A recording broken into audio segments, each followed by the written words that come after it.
Hey YouTube, Ben Ochart here. How's that for a dramatic thumbnail with me with my hand? Was it dramatic enough for you? So I want to talk with you today about how some things have just simply not made sense recently, and it's required me to make some shifts and some changes in some of the tanks. And I'm going to start off with one that is contradictory to the very name of the fish. You know, I've often promoted Placidochromis as a good, fish for a lot of fish keepers because it's placid, as the name implies. It's a peaceful fish, and just recently, for some reason, which I have still not figured out, my Placidochromis Johnson I decided to just go ahead and beat up the Z-Rock. Now these fish have lived together for years, and so there's there's no logic, there's no reason, there's no explanation for why all of a sudden the Placidochromis johnsoni, it just decided to go after the Z-Rock, and it was just relentless.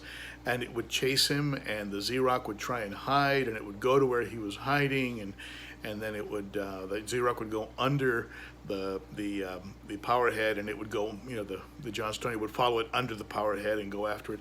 At any rate, I was left with no choice but to move the Z-Rock out of the 150 and put him into the 100, and as you can see here in some before and after footage, you can see that when I first brought him over to the 150, he was pretty banged up. You know, he had his fins were showing some nips, and his sides were showing the markings that you see when a fish has been hit on the side, and these hits, of course, can result in the loss of scales.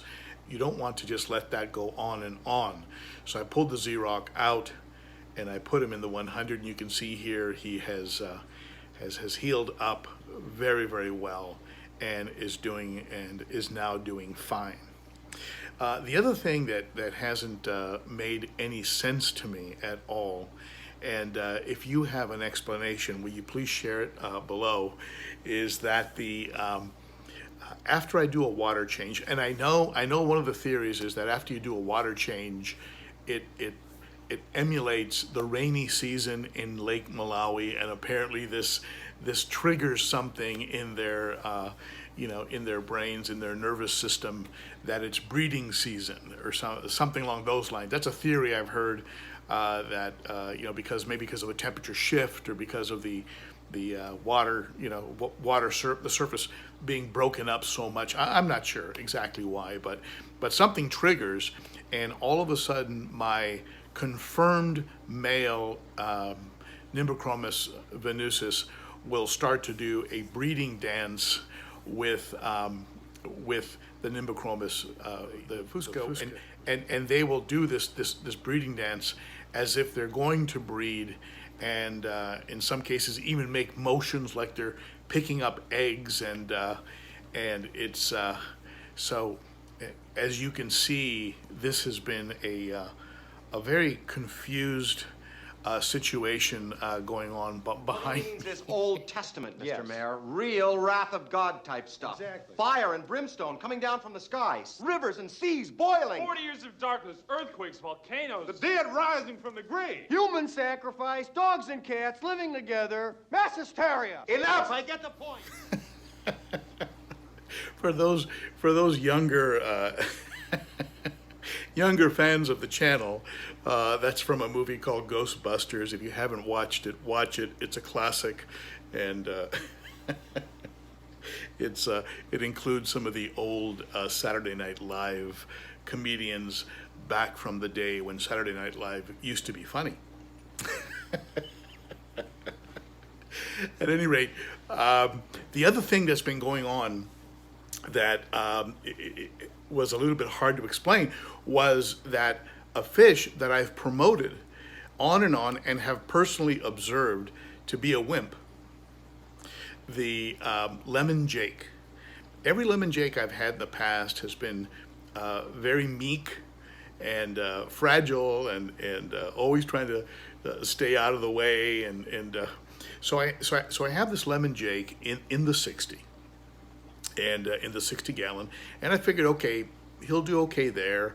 He's got some Lethrinops in there and a few other fish that as soon as they put on any size are going to go out, like the Livingstone and the sand diver. People, these are fish that as soon as they put on any size are going to come out of that tank and go into the 100. So it's a good tank for a fish that's a little a little bashful, a little that backs off and doesn't really want any trouble.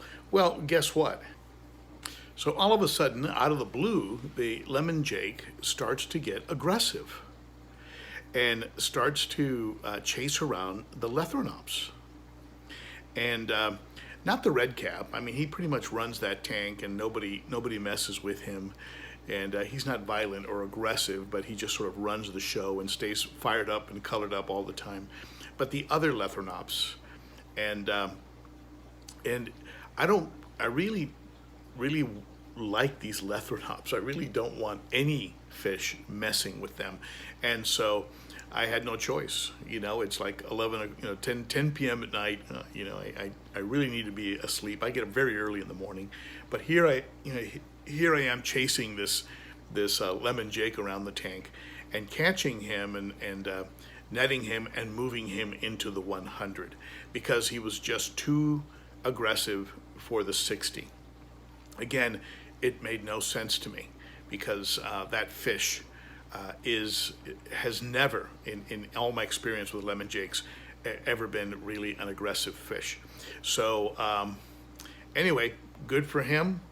That's to me, when I see a fish with some spunk and some fire, as long as it's not over the top and he's not out to kill everybody, that for me is a good fish. I like to see a fish that has a little fire. By the way, while I'm talking about the lemon jake, when I first got that fish, I had a little difficulty getting him to eat. When you buy fish, especially if they're shipped to you, it's probably a good idea to ask the vendor, what have you been feeding the fish?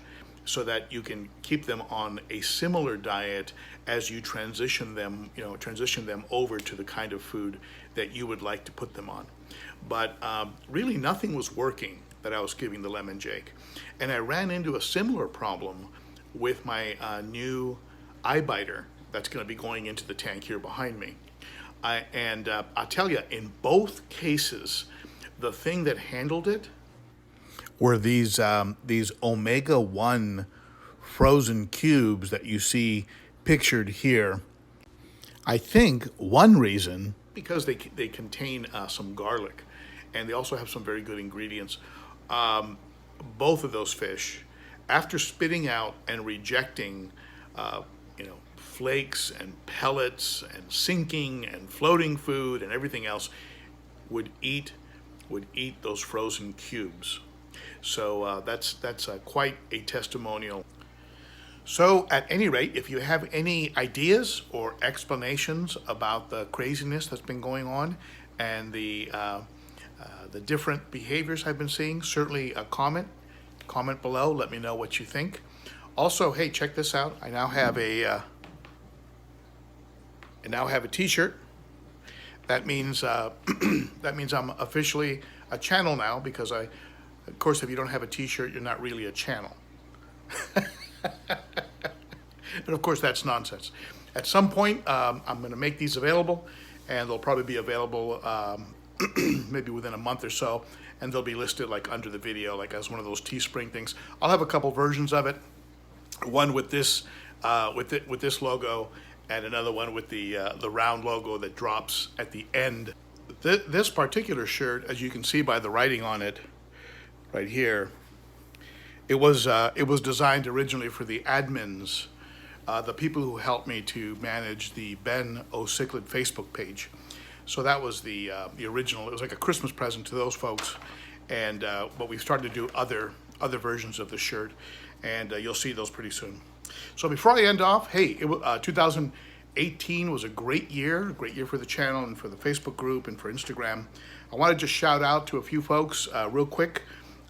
If I say your name, raise your hand.